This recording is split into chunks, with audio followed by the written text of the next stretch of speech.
Përshëndetje, në këtë seancë do shpjegojmë DocuSign, disa nga elementet thelbësore dhe disa nga funksionet kryesore të kësaj platforme. Tani jemi loguar në DocuSign, i kemi shtuar dhe kontaktet dhe do fillojmë të hartojmë dhe të përgatisim një dokument për të firmosur në mënyrë elektronike. Jemi në Start, e klikojmë dhe krijohet një envelope ose zarfi. Tani na jepet mundësia që të uploadojmë një dokument i cili do jetë i gatshëm do jetë i nevojshëm për tu firmosur. Mund ta marrim në desktop ose mund ta përdorim një template që ne tashmë e kemi ruajtur në DocuSign.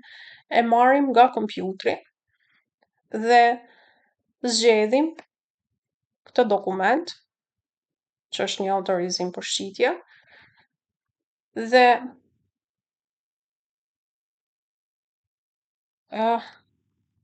mund të përgjigjen nëse ky dokument është një dokument i cili ka vetëm një juve si person që do firmosni, mund të klikoni këtë si opsion dhe këtu mund të jep një informacion se çfarë ndodh nëse ju e përzieni këtë opsion.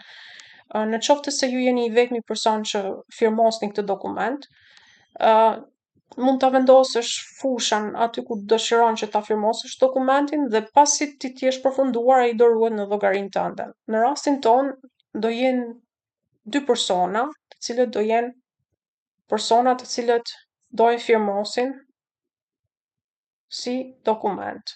Atëherë, personi i parë supozojmë që është ky person i cili do bëj firmosjen. Në këtë opsionin këtu që është i klikueshëm, mund të përcaktoni se çfarë pozicioni ose çfarë roli ka ky për këtë dokument. Është një person që do firmosi, është një person që thjesht do marrë një kopje, apo është një person i cili thjesht do nevojitet që ta shohë. E supozojmë që ky person ka nevojë që ta firmosi. Pastaj shtojmë një person të dytë. E supozojmë që personi i dytë, edhe ky person është për firmosje. Mund të shtojmë një person të tretë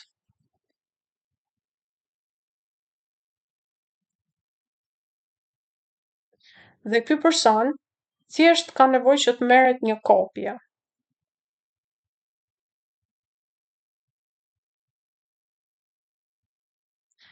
Tani ka edhe një opsion tjetër që tashmë bëhet i klikueshëm, set signing order. Në momentin që e klikoni këtë, në këtë moment përcaktohet rralla e firmosjes, që do të thotë ka disa dokumenta që janë specifik, që do të thotë duhet që të firmosi personi i parë, pastaj të firmosi personi i dytë. Në qoftë se personi i parë nuk ka firmosur, nuk është e mundur dhe nuk jepet si opsion që personi i dytë ta firmosi atë. Kjo quhet set signing order ose vendosja e rrallës së firmës. Përcaktohet se kush duhet jetë i pari që ta firmosi këtë dokument. Në këto raste janë disa dokumenta të cilët kanë një rrallë të caktuar firmosje dhe specifikohet që në DocuSign. Në rastin ton kemi një dokument të thjeshtë dhe ne e heqim. Dhe nuk e specifikojmë rrallën e firmosjes. E supozojmë që e heqim dhe këtë, pra kemi opsion për t'i fshirë këtë receipt dhe hartojmë mesazhin. Bashkangjitur, i dashur klient. Bashkangjitur është model autorizues për plotësim. Ju lutem plotësojeni dhe firmoseni brenda 15 ditëve. Faleminderit. Tani ky është emaili që do i dërgohet të gjithë në personave që janë të përfshirë në këtë dokument. E shikojmë dhe kontrollojmë edhe një herë. Mund të ndryshoni dhe subjektin e emailit. Vazhdojmë dhe kalojmë në hapin e dytë. Tani pasi kemi përcaktuar receipt ose personat e cilët janë pjesë e firmosjes dhe pjesëmarrjes në këtë dokument, vazhdojmë dhe përcaktojmë ose add field ose shtojmë fushat. Tani kemi këtë dokument dhe këtu kemi një tekst që do të thotë i japim mundësi që personi i cili merr dokumentin jo vetëm e firmos, por edhe e shkruan, i jepim një kuadrat ku ai mund të shkruaj. Në këtë rast përcaktohet se për kë është ky dokument për të shënuar. Në këtë rast është për personin, ne supozojmë që Arsilda është klienti, ndërsa Irisa është personi i cili ka agjencinë dhe e kemi përcaktuar. Required field do të thotë që personi duhet që ta plotësojë atë të dhënë. Në qoftë se ne e heqim, kjo e dhënë nuk është e kërkuar, që do të thotë personi mund mos e firmosi, këtu mund mos e shënoj. Këtu pastaj përcaktoni llojet e karaktereve dhe mund të vazhdoni me disa përcaktime të tjera se çfarë duhet të shënohet. Marrim edhe një tekst tjetër. E njëjta gjë, përcaktohet se kush duhet ta plotësojë. Një tekst tjetër, këto zmallohet. Për efekt kohor, unë thjesht do t'i shënoj. I bëj të gjitha informacionet të detyrueshme, që do të thotë la të klikuar pjesën e required field.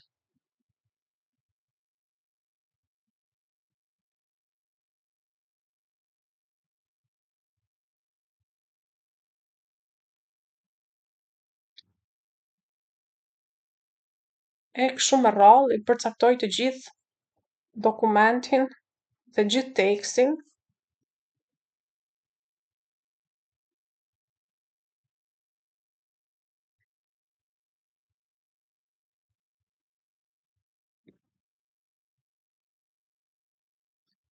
Dhe tani kërkohet firmosja, duke qenë se unë nuk kam përcaktuar për të dy, por vetëm për njërin. Këtu mund të vendoset sinjatura.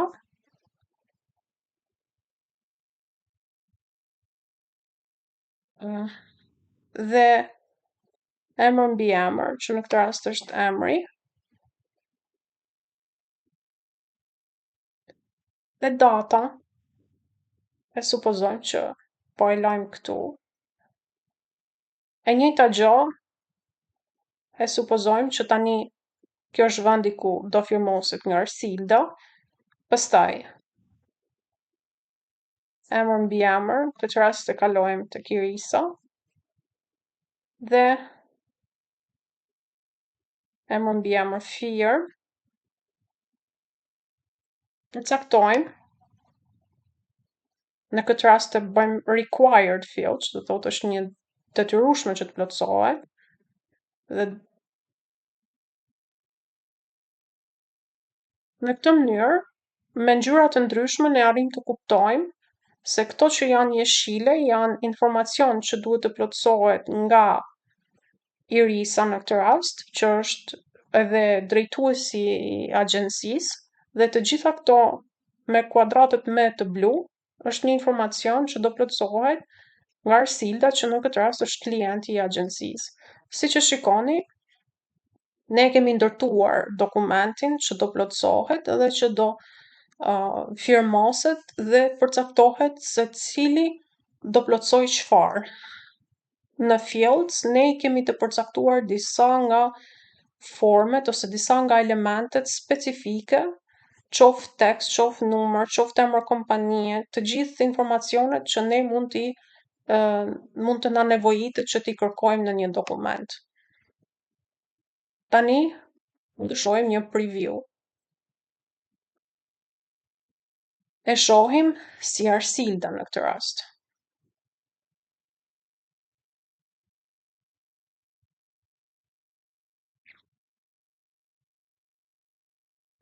Sa të ngarkohet dokumenti, ne kemi disa forma ku mund ta shohim në desktop, në celular ose në tablet. Dhe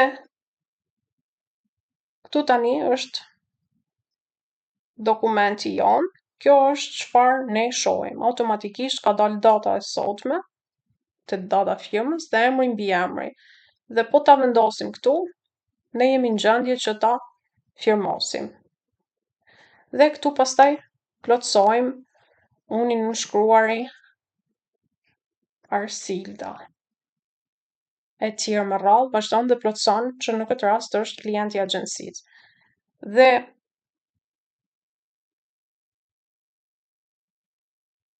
mund ta ndryshojmë dhe ta shohim se çfarë shef Irisa, që në këtë rast është drejtuesi i agjencisë. Në këtë rast nuk është asgjë e klikuar nga Irisa, në momentin që i shkon me email dhe ai e hap si dokument, ai do ta shohë vetëm kështu, që do të thotë do shkruhet emër mbi emër Irisa, data dhe do vendoset automatikisht firma, ndërsa këto të tjerat nuk janë për plotësim sepse nuk janë specifikuar që është ajo për t'i plotësuar. E heqim.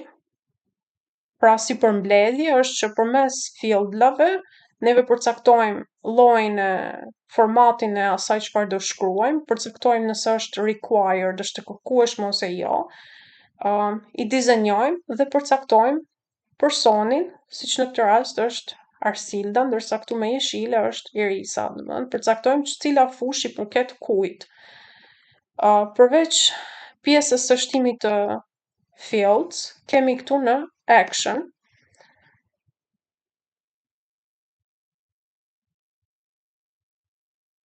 Edhe një herë, action, advance option. Mund të vendosim reminderat. E supozojmë që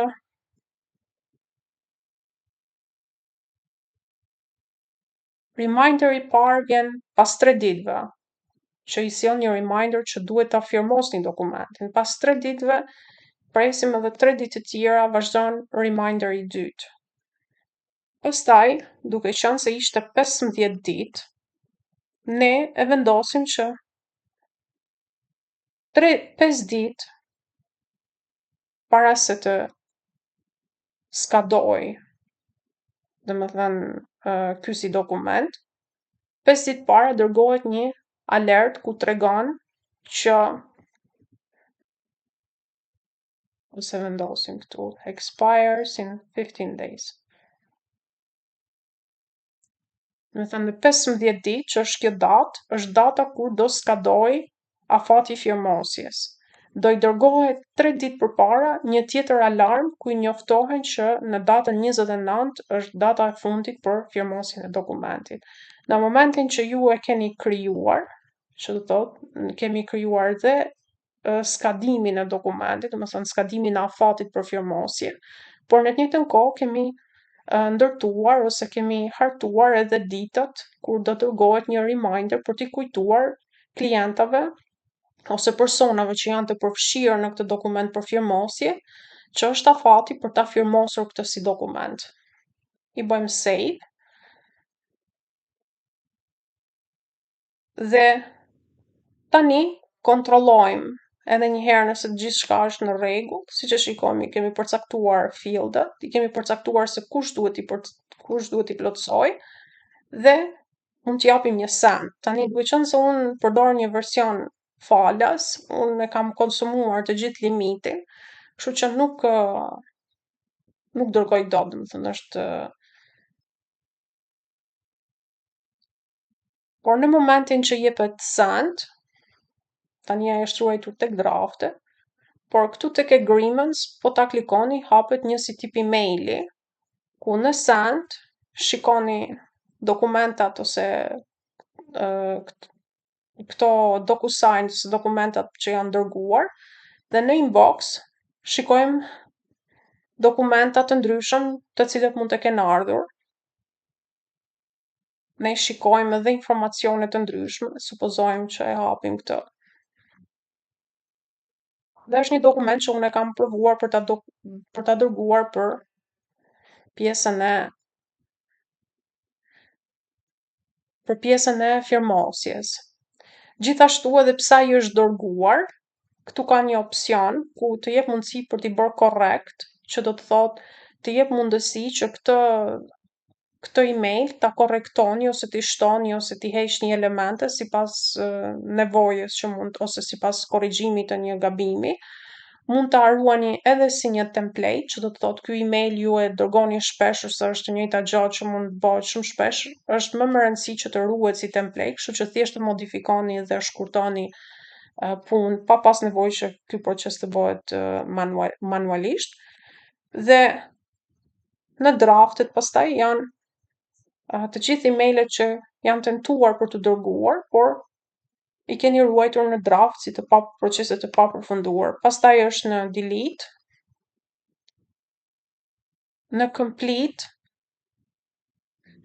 edhe në emailet shikohet statusi, që janë emaile ose dokumentet të cilët janë duke pritur për dikën, që do të thonë është për një firmasi, po pritet firma e dikujt, ose është një dokument që nuk ka arritur të dërgohet me sukses. Kjo është pak a shumë ndërtimi një envelopi dhe gjithashtu edhe përgatitja e një dokumenti për firmë dhe plotësim përmes DocuSign. Pjesa tjetër, pastaj në templates, ku mund të ruhen emailet të gatshme ose në të njëjtën kohë edhe forma të gatshme ku ju thjesht klikoni use dhe pastaj vazhdon procesi një lloj siç e shpjeguam më përpara për hartimin e dokumentit për firmë.